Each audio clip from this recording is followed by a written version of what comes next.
আমরা মাত্র আসলাম যে সূরা রহমান সম্বন্ধে।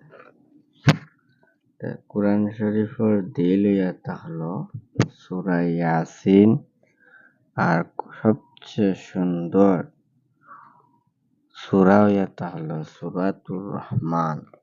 সূরাতুর রহমান,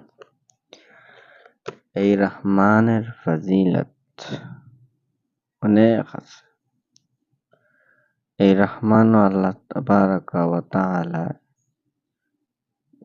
জিন্নাত এবং ইনসানরা কইতে আমার কোন জিনিসটা তোমরা অস্বীকার করো, এলা কোন জিনিস অস্বীকার করার নাই। সব জিনিস আল্লাহ সৃষ্টি করছেন আর দেখাই দিয়া দিছেন।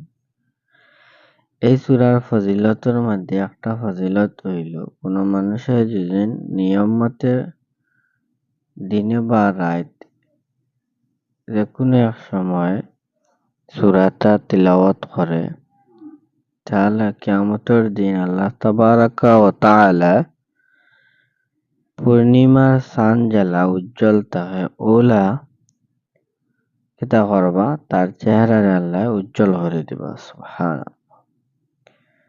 তাও শেষ না, এই ব্যক্তির আল্লাহ বেহেশত প্রবেশ করাইবা, আর যে দোয়া করব ও দোয়ার আল্লাহ কবুল করবা। সুবহানাল্লাহ।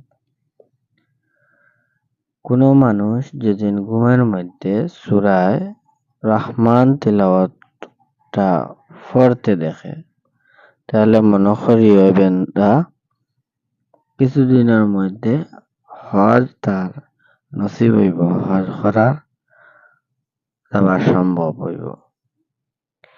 এবং দিল দিয়ে মন দিয়ে খাস নিয়তে কেউ যদি এই সূরা পড়ে, আল্লাহ তাবারাকা ওয়া তাআলা দুজখর দরজা তার লাগে বন্ধ করে দেন এবং বেহেশতর দরজা খুলিয়া দেন।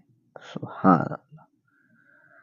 কোন মানুষ যদি 40 দিন সূর্য ওঠার সময় যদি পড়ে, ফাবিআইয়ি আলাই রাব্বিকুমা তুকাযযিবান, যদি কেউ পড়ে এবং ফড়িয়া যদি আঙ্গুল দিয়া সূর্যের ইশারা দেয়, যে কোনো মানুষ তার আশিক হয়ে দিবা, তার এতাআত করা লাগাই দিবা, তার অনুসরণ করা লাগাই দিবা। ফাবিআইয়ি আলাই রাব্বিকুমা তুকাযযিবান, এই আয়াতখানা যদি কোনো মানুষের 3 বার পড়ে এবং পড়িয়া বিচারকের সামনে যায়, তাহলে বিচারক তার মতো ফায়সালা দেওয়া লাগাই দিব।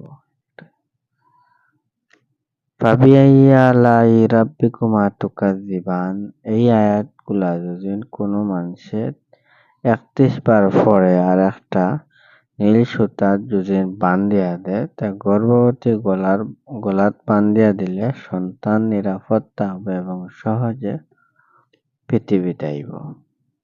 সুবহানাল্লাহ। এই সূরার মধ্যে আল্লাহ তাবারাকা ওয়া তাআলা 13টা নিয়ামতের কথা উল্লেখ করছে,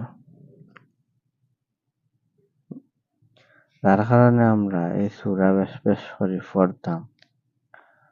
এই সূরার অনেক ফজিলত আছে, এই ফজিলতের আশা রাখিয়া আমরা সূরাটা পড়মু ইনশাআল্লাহ তাআলা। আল্লাহ আমরাকে তাওয়াটা তৌফিক দিতা। সূরা ফজিলত শুনলাম, সূরা রহমান